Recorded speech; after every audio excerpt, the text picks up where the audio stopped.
圖書館位於 A 樓梯3樓301室，進入圖書館範圍內需要持有有效個人學生證。圖書館開放時間如下：每位學生可以最多借閱50本書籍。此外，職訓局學生可以使用管制互借服務，預約及歸還職訓局轄下任何圖書館藏書。如同學逾期歸還圖書館資源，將會收取逾期罰款。圖書館設置了一部自助借書機，方便同學可以自行借閱書籍。旁邊也設置了書籍消毒機，以供同學使用。在 B 樓梯1樓圖書館，亦設置了自助取書及還書站，以方便同學領取已預約書籍或歸還未逾期書籍。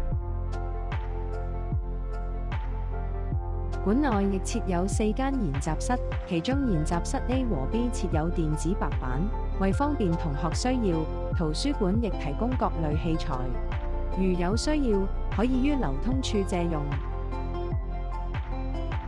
圖書館提供3台多功能印表機，提供影印及列印服務，其中1台提供彩色影印及列印，以八達通付款。